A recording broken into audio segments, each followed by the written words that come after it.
सतगुरु सुखराम जी महाराज ने धन्य हो। अनंत श्री सतगुरु सुखराम जी महाराज के ज्ञान सत्स्वरूप भगवान ने धन्य हो।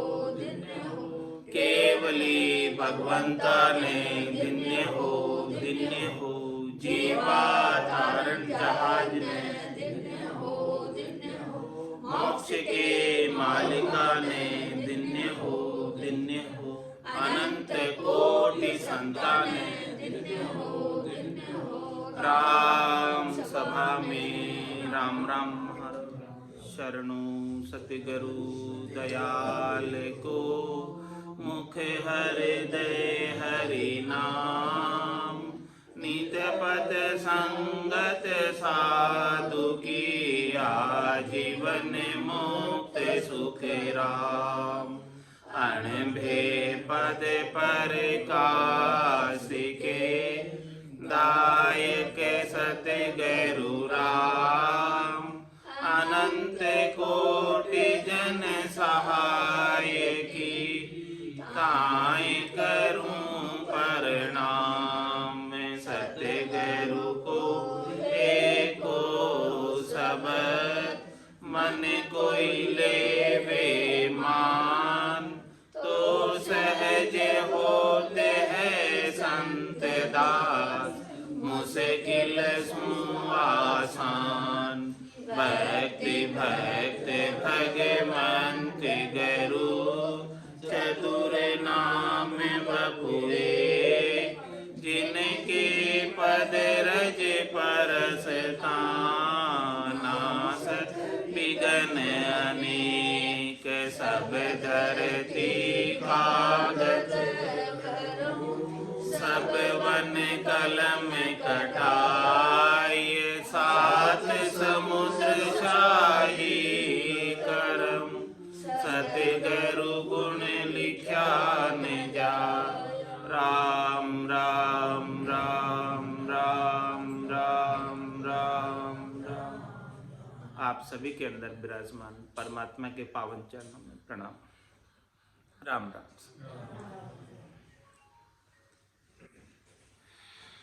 आनंद श्री सतगुरु सुखराम जी महाराज की 90 वाणी निर्णय का अंग चल रहा है। किस प्रकार से अपन भक्ति का निर्णय करें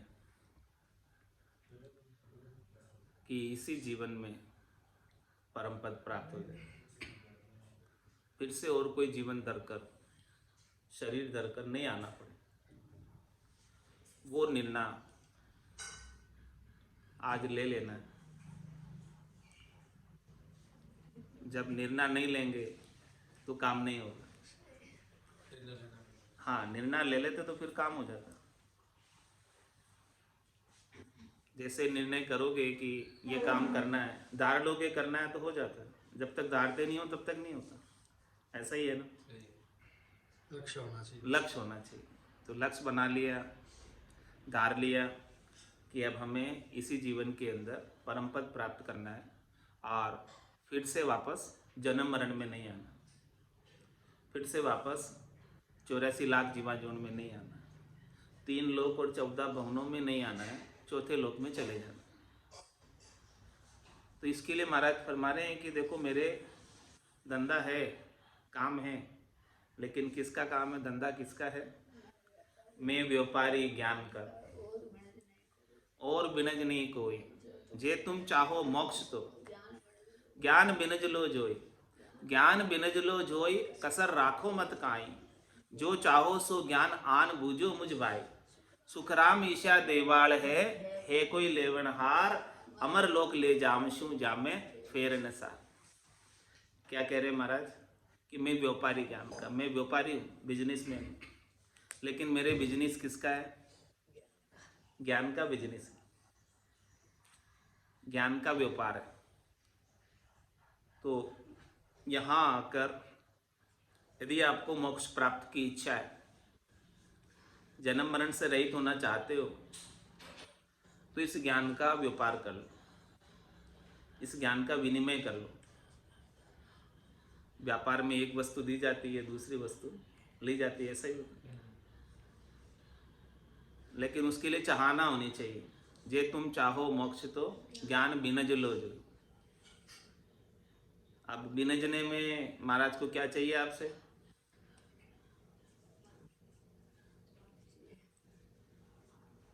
आपसे धन तो नहीं मांग रहे, पैसा तो नहीं मांग रहे कुछ, बस केवल आपसे आपका थोड़ा सा समय मांग रहे। थोड़ा सा समय, ये श्वासा रूपी पूंजी का आप हमें दे दो तो हम आपको मोक्ष की प्राप्ति करा दें।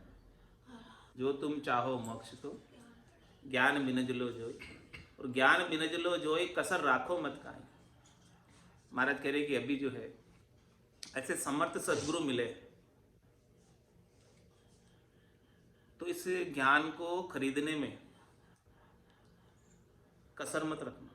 और ये ज्ञान अमूलक है, करोड़ों रुपए खर्च करो तो नहीं मिले। मीराबाई को मिला था तो उन्होंने क्या कहा?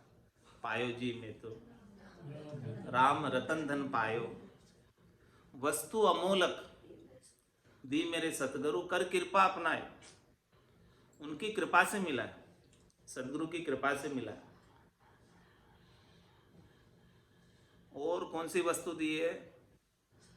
अमोलक, जिस वस्तु का तोल मोल नहीं कर सकते। करोड़ों रुपए खर्च करो तो भी ऐसा ज्ञान मिलता नहीं। वेद रीत घर में हुई, वेदों की रीत तो घर में मिल जाएगी, क्योंकि वेदों के अंदर 3 लोकों में सुख प्राप्ति का उपाय बताया रखा। लेकिन ये केवल्य ज्ञान की रीत सब घरों में नहीं मिलेगी, सब जगह नहीं मिलेगी, केवल बिरली सी जगह मिलती, खास जगह मिलती। जिसको 24 केवली भगवंत हुए उन्होंने सबने इसको धारण किया। आद बजियो जन ऋषभ देव, अंत बजियो महावीर। 8 पोर सुमरन किया, दर्चित ज्ञान सदीर। दर्चित ज्ञान सदीर इकंतर आसन किया, छाड़ दिया सब भरम जगत सु चारज लिया। केवल बज केवल हुआ, चुगे हंस ताहीर। आद बजियो जन ऋषभ देव, अंत बजियो महावीर। प्रथम तीर्थंकर आदिनाथ भगवान ऋषभ देव स्वामी, उन्होंने यही ज्ञान, केवल्य का ज्ञान किया। और 24वें तीर्थंकर महावीर स्वामी, उन्होंने भी यही केवल्य का ज्ञान। और 24वीं जो ये चली है ऋषभ देव स्वामी से लगाकर महावीर स्वामी तक, 9 करोड़ जन पहुंचिया, 1/24 लाख, 9 करोड़ जनों का उद्धार हुआ है इस केवल्य के ज्ञान को धारण करके।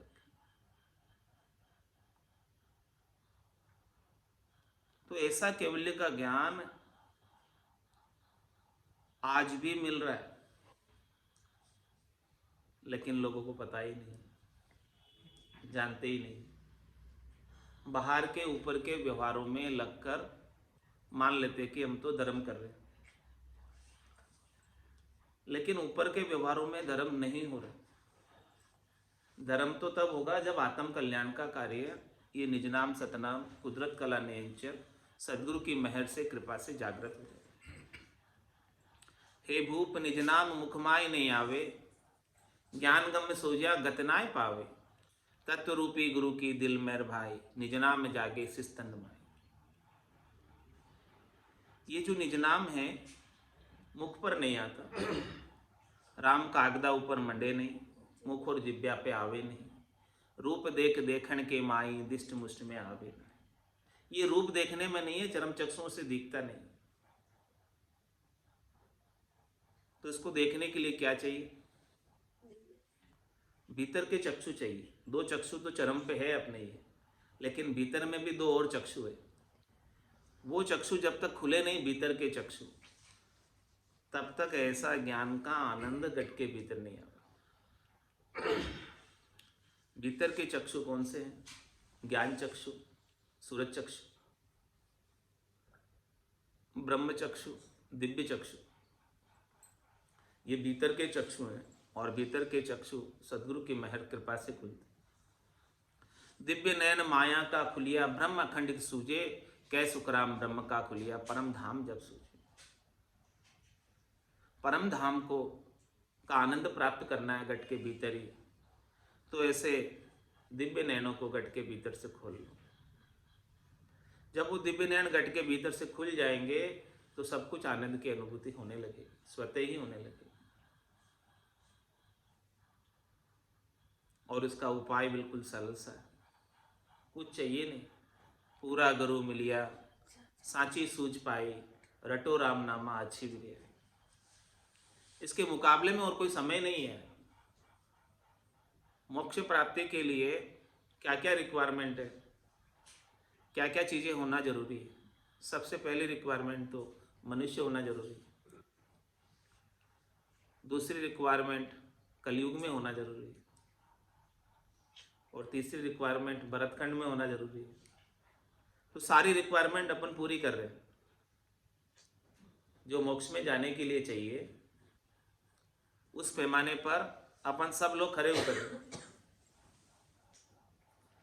बस जरूरत है तो केवल इस ज्ञान को धारण कर लेना। कलयुग क्या द्वापर नहीं गई क्या? सतयुग वाले सतयुग देता त्रेता द्वापर में गए तो हैं, लेकिन कलयुग के अंदर थोड़े से प्रयास से चले जाते हैं। अल्पायु कलयुग में। सतयुग के अंदर तो 1,00,000 बरस की आयु होती थी। उसके बाद त्रेता में 10,000 बरस की रह गई। उसके बाद द्वापर में 1,000 बरस की रह गई।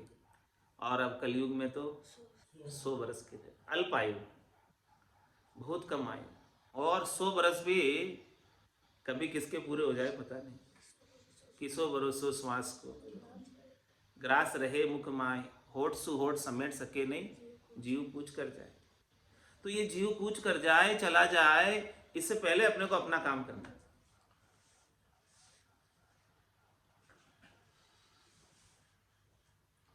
क्योंकि इसने पूछ तो करना ही है, जाना ही है, यहां रहना तो नहीं है। इसने थोड़े ही दिन का सहयोगी संबंध मिला है तो थोड़े ही दिन के लिए रहना है, ज्यादा दिन नहीं रहना। तो प्राथमिकता के आधार से इस काम को करने का निर्णय कर लो कि सबसे पहले ये काम करना है। ये काम हो गया तो बाकी संसार के कार्य तो चलते रहेंगे। आप रहोगे तो भी संसार के कार्य होते रहेंगे, और आप नहीं भी रहोगे तो संसार आपके बिना रुकने वाला नहीं है। रुकने वाला नहीं है आपके बिना। लेकिन मनुष्य सोचता है किसकी तरह, बैलगाड़ी के नीचे कुत्ता चलता है उसकी तरह, कि ये बैलगाड़ी मैं चला रहा हूं, जबकि वो कुत्ता चल रहा है उसके नीचे। वो सोचता है कि मैं चला रहा हूं इस बैलगाड़ी को, मैं यहां से अभी हट गया तो बैलगाड़ी चलना ही बंद हो जाएगी। ऐसे अपन सब सोचते हैं कि कर तो मेरा हूं, लेकिन अपना सोचना बिल्कुल गलत है। क्यों गलत है? सो करो सो राम जी, मैं तो करता ना ही। राम चरणों में करूं, बड़ी चूक मुझ में। मेरे में करने की क्या सामर्थ्य है? मेरे में करने की क्या शक्ति है? कुछ भी तो नहीं। और कोई अच्छा काम भी मेरे से करवा दिया तो उस काम को करवाने की प्रेरणा किसने दी? राम जी ने दी। और उस काम को करवाने के लिए जो सामग्री की आवश्यकता थी, धन की आवश्यकता थी, वो किसने दिया? राम जी ने। आपका क्या फिर कुछ है क्या? जबरदस्ती अहंकार करते कि मैंने किया। अपना तो कुछ किया नहीं आपने। तो आपको तो राम जी ने केवल करवाने के लिए निमित्त बनाया, और अपन अहंकार कर लेते कि मैंने किया। तो जो अच्छा कार्य किया वो तो मैंने किया, और खराब कार्य किया वो राम जी ने किया। ऐसा करते? तो महाराज कह रहे ऐसा नहीं करना चाहिए। क्या करना चाहिए? सुधरी सौंपे राम को, बिगड़ी अपने शीश, रामचरण व दास की प्रण राखे जगदीश। तो जो काम अच्छा हुआ है वो तो राम जी की कृपा से हुआ है, उनकी कृपा के बिना संभव नहीं था। जो भी मेरे से सेवा का कार्य बना, उपकार का कार्य बना, भलाई का कार्य बना, तो वो सब कुछ राम जी की कृपा से बना। और कोई काम बिगड़ा है तो मेरी गलती की, मेरी नादानी की, मेरी नासमझ, मेरी अज्ञानता की वजह से हुआ है। इस प्रकार से राम जी की कृपा का प्रतिफल अनुभव करते हैं। और ऐसे ही रास्ते पर चलते रहो, मोक्ष के मार्ग पर। जो तू गेले चालसी करसी आछा काम, 8 फोर थारे कने हाजर रेसी राम। राम जी हमेशा साथ में ही रहेंगे, साथ में ही हैं, आपसे एक पल के लिए भी अलग नहीं होते। लेकिन ऐसी दृष्टि के बिना अनुभव में नहीं आती उनकी कृपा।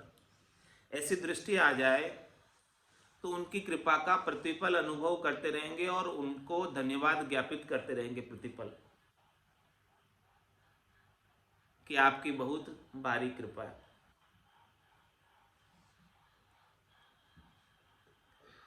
तो महाराज फरमा रहे हैं कि संसार के अंदर रहना है तो इस प्रकार से रहना है, और भक्ति करनी है तो इस प्रकार से करनी है। करनी करे निकरम रहे ऐसी युक्ति लखाए, सदा विलास त्रास नहीं मन में, भोग में जोग जमाए। जो कुछ भी काम कर रहे हो उस काम के परिणाम से न तो दुखी हो और न सुखी हो, क्योंकि वो परिणाम तो आपके हाथ की बात नहीं है। आपके हाथ की बात क्या है? सही तरीके से अपने कर्तव्य कर्म का निर्वाह करना, वो आपके हाथ की बात। आपसे जो बेस्ट हो सके वो कर लो, फिर आगे फल देना तो उसका काम अपना तो नहीं। कर्मण्यवादी कारस्य मां फलेषु कदाचन, ये कर्म योग है, गीता में भगवान श्री कृष्ण ने बताया।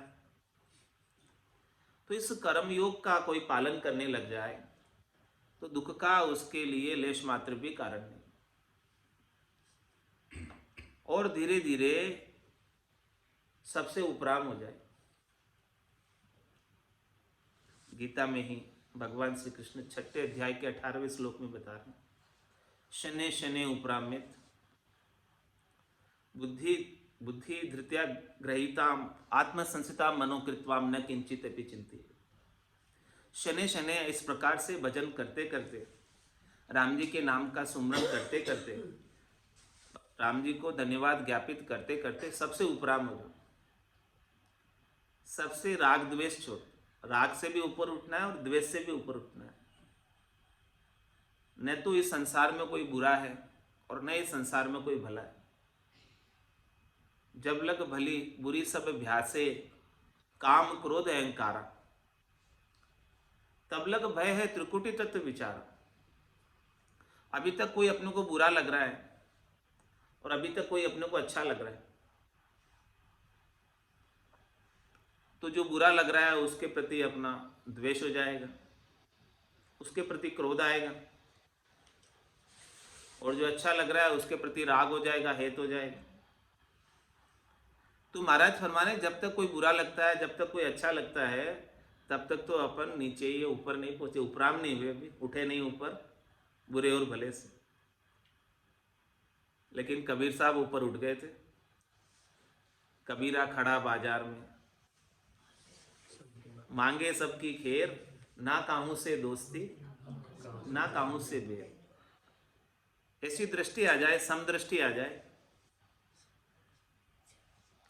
समदृष्टि इच्छा कछु नाई, हर्ष शोक भय नहीं उर्माई, अस सज्जन मम उर बसे कैसे, लोभी हृदय बसे धनु जैसे। तुम सारी के संत प्रिय मोरे, धरऊ देह ने आन निहोर। ये कहाँ की साखी है? सुंदरकांड की साखी है। हाँ। तो सुंदरकांड में क्या कह रहे हैं? समदृष्टि इच्छा कछु नाई। जो समदृष्टि हो गया, जिसकी अपनी कोई इच्छा नहीं रही, अपना कोई मन नहीं रहा, अपनी कोई चाहना नहीं रही, अपनी कोई वासना नहीं रही, अपना कोई मनोरथ नहीं रहा, अपना कोई मनोकामना नहीं रही, अपना कोई संकल्प नहीं रहा, अपना कोई विकल्प नहीं रहा।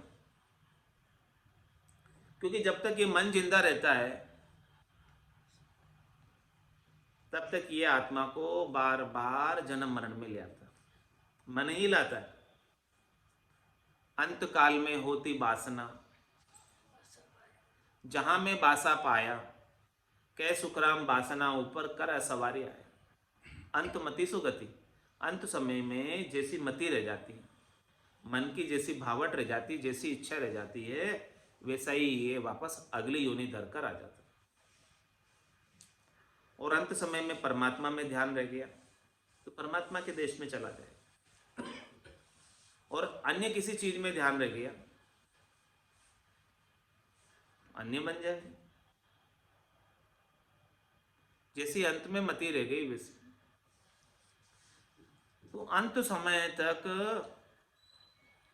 अपनी मति परमात्मा में लगी रहे, एक पल के लिए भी परमात्मा को भूले नहीं। शनै शनै उपरामित बुद्धिया धृति गयता, बुद्धि में ऐसी धैर्यता आ जाए, धीरजता आ जाए, संतोष आ जाए, शीतलता आ जाए, शांति आ जाए कि कोई भला लगे नहीं, कोई बुरा लगे नहीं।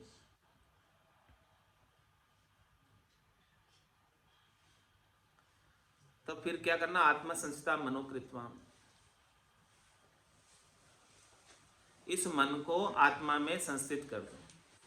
आत्मा में संस्थित करने का तात्पर्य आत्मा के आनंद में लगाना, आत्मा साक्षात्कार करके, आत्मदर्शन करके, जो परमात्मा का अंश, ईश्वर अंश, जीव अविनाशी, चेतन अमल, सहज सुख राशि। जब ये मन आत्मा में लग जाएगा, आनंद में लग जाएगा, तो बाहर इसका भटकाव जो है वो बंद हो जाएगा। बाहर कहाँ भटकता है मन?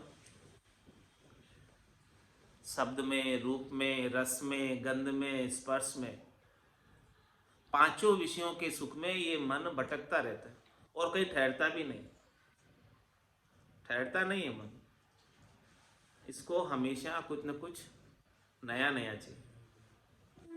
थोड़ा से भी कोई चीज पुरानी हुई और उससे बोर हो जाता है, होता है ना ऐसा मन। ये सब मन का स्वभाव। कपड़ा भी थोड़ा पुराना हो गया, चलो हटाओ इसको, बोर हो गया, दूसरा लाओ, नया लाओ, ऐसा होता है। तो ये मन का स्वभाव है ऐसा। तो जब तक अपन मन के साथ लगे रहते हैं तब तक जन्म मरण आरंभ रहता है। तो महाराज फरमा रहे, मन को मार मरेगा सोई, परम धाम में वासा हो। ये शरीर तो मरना ही है, लेकिन इससे पहले मन मर जाए।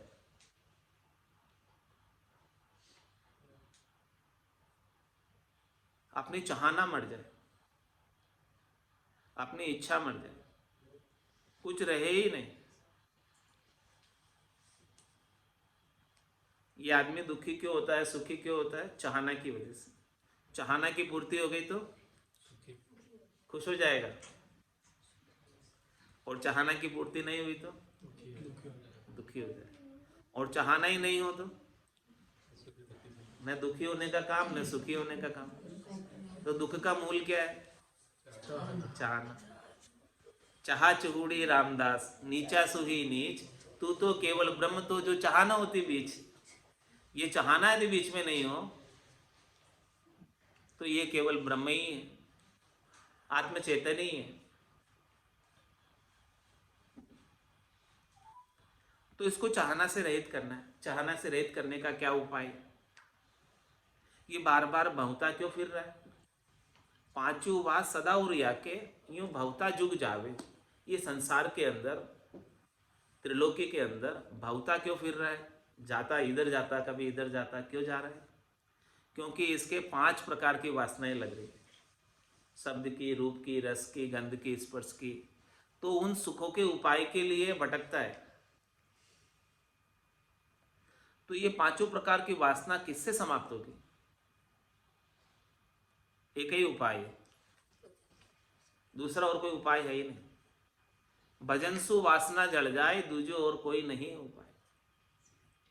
समदर्शिता लाने का, इच्छाओं को समाप्त करने का, आशाओं को समाप्त करने का एक ही उपाय है कि राम जी के नाम का सुमरण करो, जो लास्ट के 15 मिनट किया था। वही एक सबसे बढ़िया उपाय है कि जिससे ये मन शांत होकर ठहर जाएगा, किधर भी नहीं दौड़ेगा। तो जब मन ठहर गया, मन बाहर नहीं भटक रहा है, एक जगह एकाग्रचित्त हो गया, स्थिर हो गया, तब काम बन जाए। ये मन का स्वभाव कैसा है? चंचल है, भटकने वाला है, इसको कुछ ना कुछ काम चाहिए, आरंभ चाहिए। एक बार एक सेठ जी थे और उनको एक जिन्न मिल गया, जिन्न।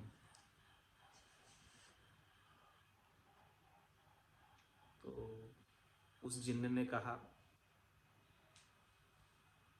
आप जो कहोगे मैं कर दूंगा। वो क्या बोलते, चिराग रगड़ते ना तो जिन्न निकल जाता। अलादीन का चिराग है, कौन सा? अलादीन का है। ऐसे जिन्न मिल गया था। आप बोलो जो काम कर दूंगा, लेकिन एक शर्त है मेरी, रुकूंगा नहीं। हाँ, यदि आपने मुझे कोई काम नहीं बताया तो मैं आपको ही खा जाऊंगा। सेठ जी बोले, मेरे तो लंबा चौड़ा व्यापार है, इतनी बड़ी फैक्ट्रियां हैं, इतना धंधा फैला हुआ मेरा, कुछ ना कुछ काम तो इसको देते ही रहे। अब वो तो ठहरा जिन्न, उसको काम बतावे, चुटकी में करके आ जावे। बोले अगला काम बताओ, दूसरा बताया, चुटकी में करके आ गया वो। अब बोले सेठ जी, बोले यार अभी तो गड़बड़ हो गया मामला, अब मेरे तो अब ये क्या करेगा, अब ये क्या करेगा? शर्त के अनुसार मेरे को ही खाएगा अभी। तो फिर गांव के बाहर एक संत रहते थे, समस्या बड़ी विकट हो गई। सेठ जी गए संत के पास और पूछा कि भाई ऐसी समस्या है, इसका कोई समाधान बताओ। अब ये तो मेरे को ही खाने को दौड़ रहा है, मेरा ही जिन्न है और वापस मेरे को ही खाने को दौड़ रहा है। तो संत ने उपाय बताया, समाधान बताया कि देखो, आपके घर में एक बहुत लंबा खंबा है, तेल लगा दो और इस जिन्न को बोलो कि इस तू खंबे पे चढ़ और उतर, जब तक मैं नया काम नहीं बताऊं तुझे। ठीक है ना? जब तक नया काम नहीं बताऊं तो इसके ऊपर चढ़ और उतर, ये काम कर, तो फिर वो खाएगा नहीं। तो ये जिन्न तो कौन हुआ? अपना मन। अपना मन ही जिन्न है। हाँ, खाली दिमाग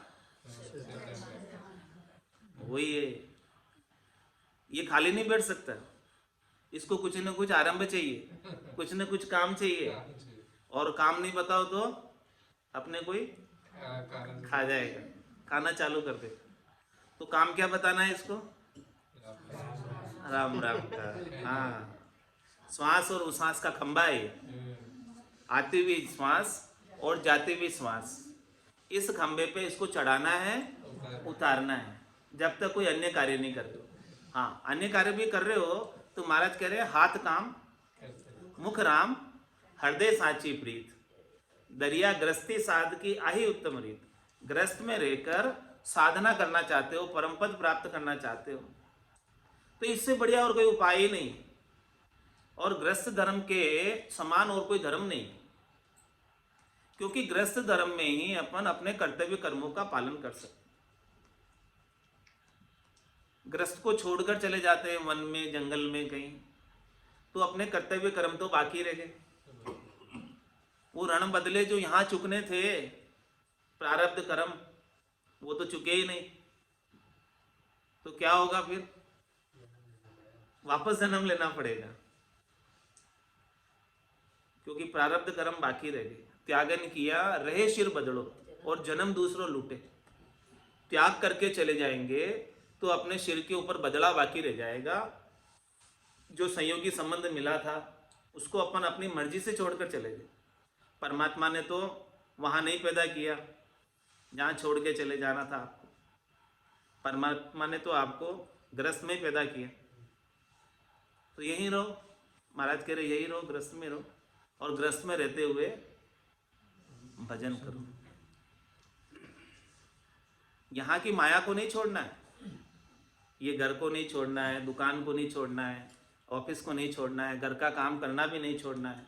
सब कुछ करते रहो, पढ़ाई करना भी नहीं छोड़ना है, सब पढ़ते रहो, सब करते रहो। लेकिन ये सब करते हुए 1 घंटा सुबह और 1 घंटा शाम को, शाम सवेरे बैठ के बंदे उसका ध्यान लगाया कर। नहीं लगता कछु मोल रे, मिट्टी में ना रो। कम से कम 1 घंटा निकाल लो, बस 1 घंटा सुबह 1 घंटा शाम को, और भजन कर लो, मेडिटेशन कर लो। तो उससे क्या होगा, अपना बुद्धि भी शार्प होगा, सब कुछ याद रहने लग जाएगा, पाठ पढ़ते याद हो जाएगा, और मार्क्स भी बहुत अच्छे आएंगे।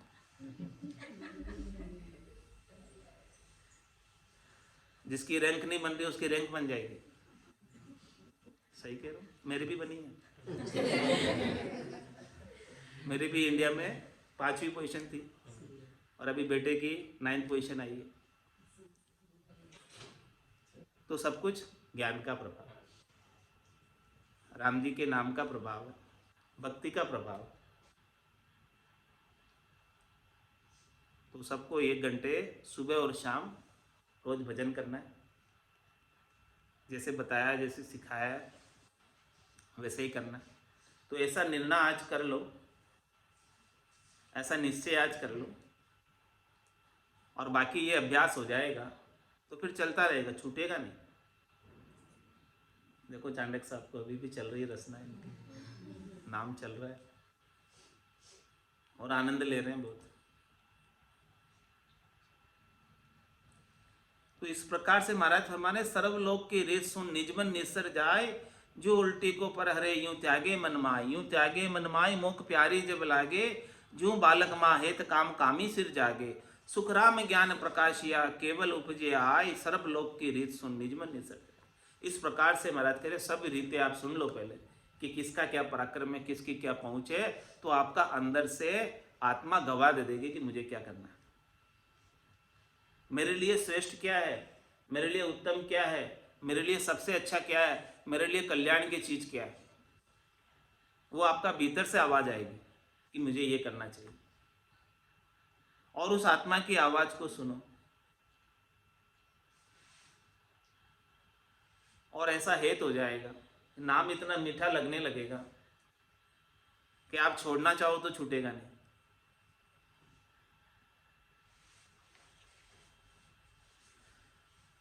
तो ऐसा निर्णय सुने बिना, बिन निर्णो सुनिया बिना, परम मोख नहीं जाए। करनी साजे छे बिन, गरज सरे नहीं काय। गरज सरे नहीं काय, अरथ जाको यो होई।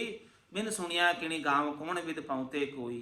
चालन की सरदा गणी पण फिर गोता खाए। बिन निर्णो सुनिया बिना, परम मोख नहीं जाए। ऐसा निर्णय जब तक नहीं सुने, ऐसा ज्ञान का भेद जब तक नहीं मिलेगा, तब तक परम मोक्ष से बहुत दूर रह जाएंगे। और जबकि परम मोक्ष बहुत नज़दीक है, दूर नहीं है, करीब है एकदम। ये तन का कपड़ा अपने से दूर हो सकता है, लेकिन परमात्मा उससे भी ज़्यादा नज़दीक है। लेकिन बिना सदगुरु के ज्ञान के दिखते नहीं,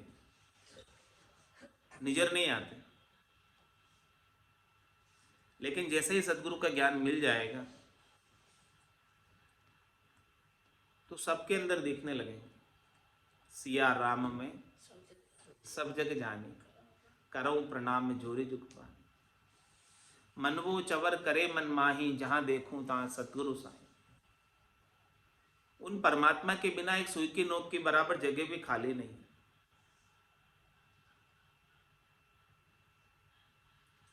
फिर भी वो दिखते नहीं है।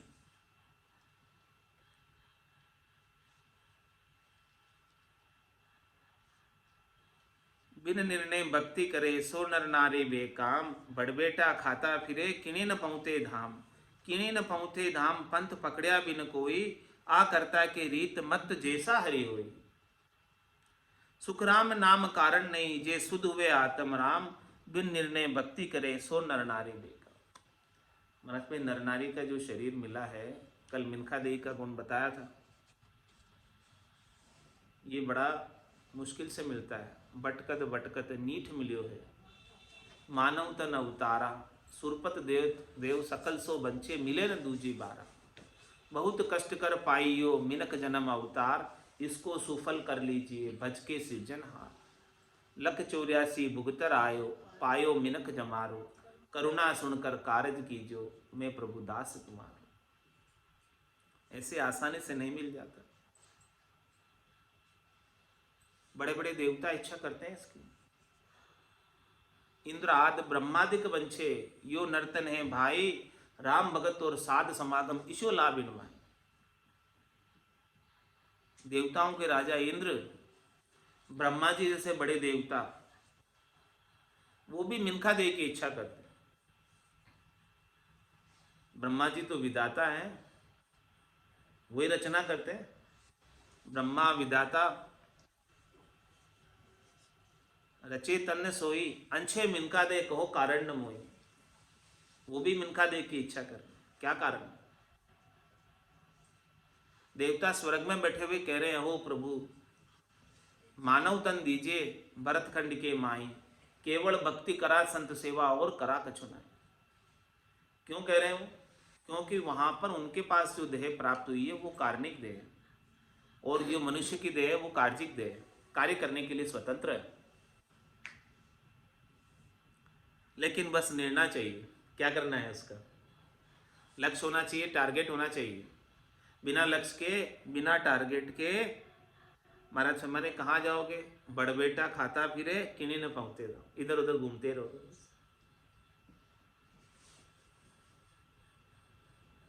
तीन लोक का फेरा होई, गाणी बेल फिरे जो सोई। चार वेद की त्रिगुण माया, लख 84 जीव बंधाया। गाड़ी का बेल कितना चलता है, कितना चलता है।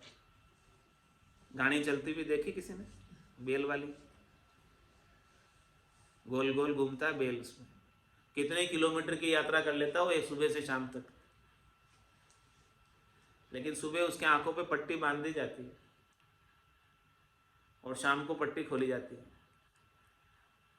तो जहां सुबह चला था वहीं अपने आप को शाम को पाता है, इतना चलने के बाद भी। वैसे ही अपनी स्थिति यहां से ऐसा केवल्य की भक्ति का निर्णय सुने बिना शुभ कर्म करके कभी स्वर्ग में चले जाएंगे, और शुभ के साथ अशुभ तो कोई करना चाहता नहीं, लेकिन हो जाते हैं जोड़े से। और शुभ का फल अलग से भोगना पड़ता है स्वर्ग में शुभ के रूप में, और अशुभ का फल अलग से भोगना पड़ता है नरक में। तो थोक में शुभ तो स्वर्ग में भुगत जाते हैं, और थोक में अशुभ नरक में भुगत जाते हैं। और यहाँ जो अपन थोड़े सुखी और थोड़े दुखी हो रहे हैं वो छुटकर है। कभी खुशी कभी गम होता है, कभी थोड़े खुशी हो रहे हैं, कभी थोड़े गम हो रहे हैं, दुखी हो रहे हैं। यहाँ वो चलता रहता है, छुटकर यहाँ पर है। थोक में तो अपन भुगत कर आ गए, लख 84 भुगतर आयो, पायो मिनक जमारो। अभी मनुष्य बने हुए हैं तो भुगत कर आए हुए हैं सब चीज़ें, यानी भुगत भोगी हैं। तो महाराज हमारे अब आपको अक्ल लग जानी चाहिए, इतना सारा भुगत लिया, अब वापस नहीं भुगतना। क्योंकि 4 जुगा बीच एक ही बारा, अवसर नर्तन पावे। सदगुरु मिलिया बिना जीव सूना, फिर 84 जावे।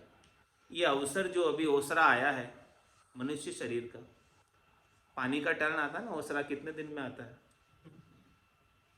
तो सबकी लाइन लग जाती है पानी भरने के लिए कि आज पानी का ओसरा है, अवसर है। ऐसे ये मनुष्य शरीर का अवसर 4 युगों में एक बार आता है।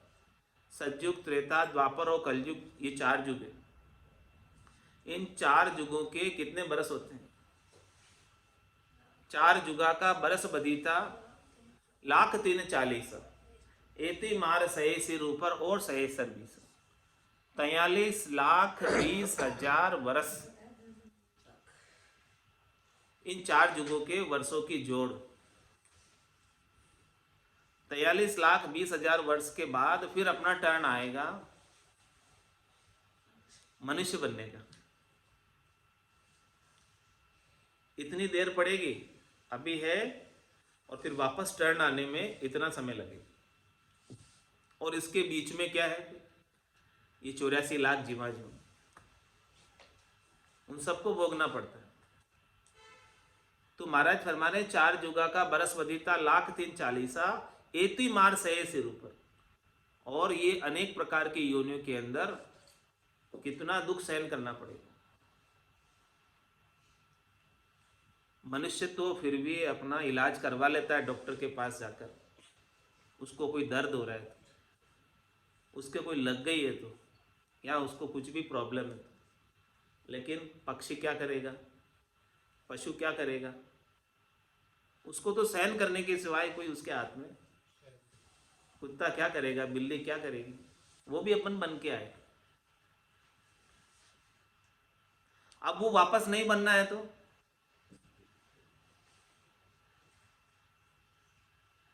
चार जुगा बीच एक ही 12 अवसर नर्तन पावे, सदगुरु मिल्या बिना जीव सुना, फिर 84 जावे। सदगुरु का ज्ञान नहीं मिलेगा अभी ऐसा परम पद प्राप्ति का, तो फिर से वापस ऐसी ही योनियों में जाना पड़ेगा। और अभी ज्ञान मिल गया और भजन कर लिया बैठकर, तो आनंद पद प्राप्त हो जाएगा और ये सब छूट जाएगा दुख। तो ऐसा आनंद पद को अभी अपने को करके प्राप्त कर ही लेना है। मनुष्य जन्म अनमोल रे, मिट्टी में ना रोल रे। मनुष्य जन्म अनमोल रे, मिट्टी में ना रोल रे। अब तो मिला है फिर न मिलेगा, कभी नहीं कभी नहीं कभी नहीं रे। अब तो मिला है फिर न मिलेगा, कभी नहीं कभी नहीं कभी नहीं रे। तू सत्संग में जाया कर, गीत प्रभु के गाया कर। तू सत्संग में जाया कर, गीत प्रभु के गाया कर। शाम सवेरे बैठ के बंदे उसका ध्यान लगाया कर। शाम सवेरे बैठ के बंदे उसका ध्यान लगाया कर। नहीं लगता कछ मोल रे, मिट्टी में ना रोल रे। नहीं लगता कछ मोल रे, मिट्टी में ना रोल रे। अब तो मिला है फिर न मिलेगा, कभी नहीं कभी नहीं कभी नहीं रे। अब तो मिला है फिर न मिलेगा, कभी नहीं कभी नहीं कभी नहीं रे। तू है बुलबुला पानी का, मत कर जोर जवानी का। तू है बुलबुला पानी का, मत कर जोर जवानी का। नेक कमाई कर ले बंदे, पता नहीं जिंदगानी का। नेक कमाई कर ले बंदे, पता नहीं जिंदगानी का।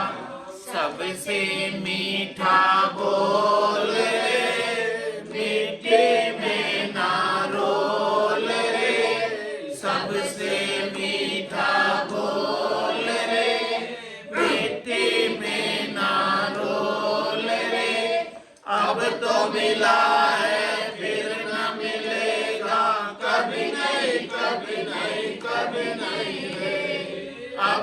मिला है फिर न मिलेगा, कभी नहीं कभी नहीं कभी नहीं रे। मतलब का संसार है, नहीं सिखाई के बार है। मतलब का संसार है, नहीं सिखाई के बार है। संभल संभल कर चलना बंद, फूल नहीं अंगार है। संभल संभल कर चलना बंद, फूल नहीं अंगार है। मन की आंखें खोल रे, मिट्टी में ना रोल रे। मन की आंखें खोल रे, मिट्टी में ना रोल रे। अब तो मिला है फिर न मिलेगा, कभी नहीं कभी नहीं कभी नहीं रे। अब तो मिला है फिर न मिलेगा, कभी नहीं कभी नहीं कभी नहीं रे। सतगुरु परम उदार है, ज्ञान के भंडार है। सतगुरु परम उदार है, ज्ञान के भंडार है। जो कोई उनकी शरण में जावे, उसका बेड़ा पार है। जो कोई उनकी शरण में जावे, उसका बेड़ा पार है। ज्ञान ही अनमोल रे, मिट्टी में ना रोल रे। ज्ञान ही अनमोल रे, मिट्टी में ना रोल रे। अब तो मिला है फिर न मिलेगा, कभी नहीं कभी नहीं कभी नहीं रे। अब तो मिला है फिर न मिलेगा, कभी नहीं कभी नहीं कभी नहीं रे। मनुष्य जन्म अनमोल रे, मिट्टी में ना रोल रे। मनुष्य जन्म अनमोल रे, मिट्टी में ना रोल रे। अब तो मिला है फिर न मिलेगा, कभी नहीं कभी नहीं कभी नहीं रे। अब तो मिला है फिर न मिलेगा, कभी नहीं कभी नहीं कभी नहीं रे। बोलो राम सद्गुरु देव जी महाराज धन्य हो परम दयाल सद्गुरु सुखराम जी महाराज ने। धन्य हो अनंत श्री सद्गुरु सुखराम जी महाराज के ज्ञान सद्गुरु भगवान ने। धन्य हो केवली भगवंता ने। धन्य हो जीवा तारण जहाज ने। धन्य हो मोक्ष के मालिका ने। धन्य हो अनंत कोटि संताने। धन्य हो राम सभा में राम राम। अभी मिला है मनुष्य शरीर, तो उसका लाभ ले लिया जाए 15 मिनट के लिए, और मोतीलाल जी की आत्मा को भी शांति मिले। भजन करें सब लोग मिलकर। एक बार देख ले जो नए हैं, बाकी तो उसी का ही है। देख लें एक बार और फिर वैसे ही करना है, नॉन स्टॉप।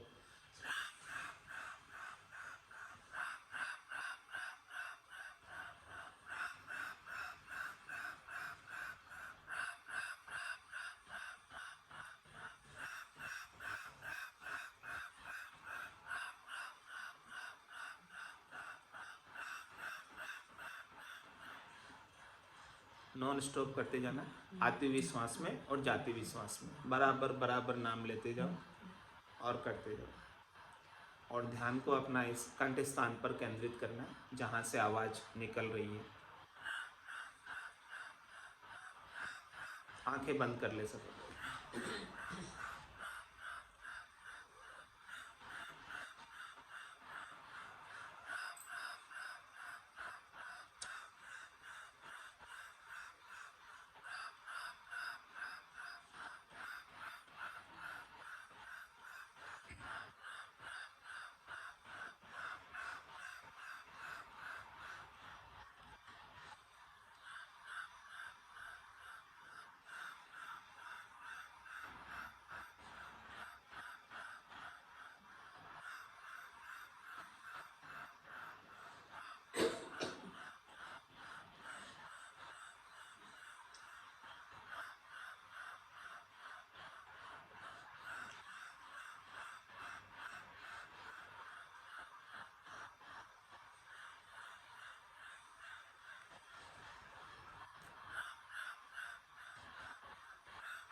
रसना पर अनुभव करे, मीठा मीठा रस आ रहा है और उस रस को अंदर गटकना है।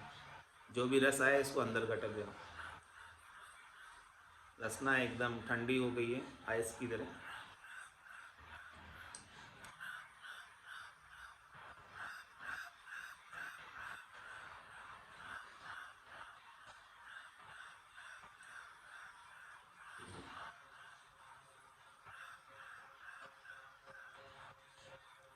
अनुभव करे सारी रोमावलियाँ खड़ी हो रही है, सारी रोमावलियाँ रोमांचित हो रही है, सारी रोमावलियों से नाम का झनकार लग रही है।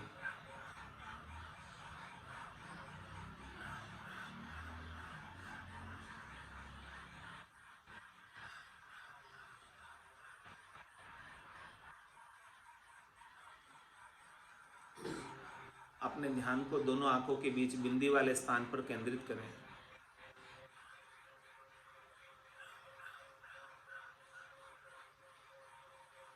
और दोनों आंखों के बीच एक प्रकाश का अनुभव करें।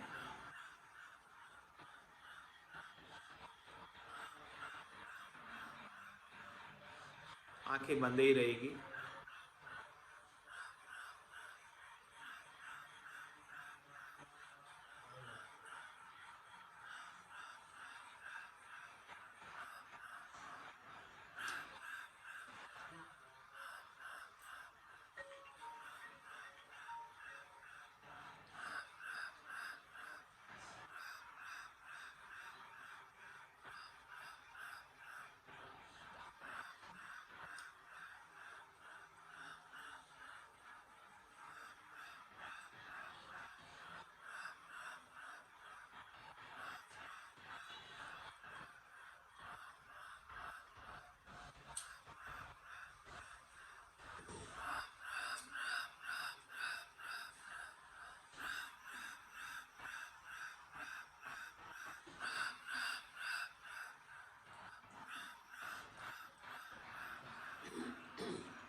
पूरे शरीर में आनंद की अनुभूति।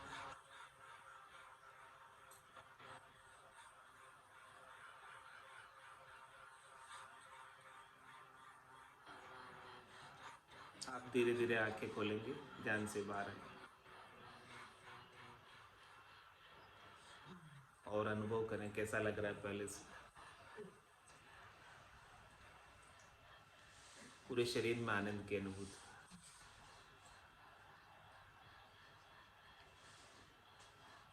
राम राम।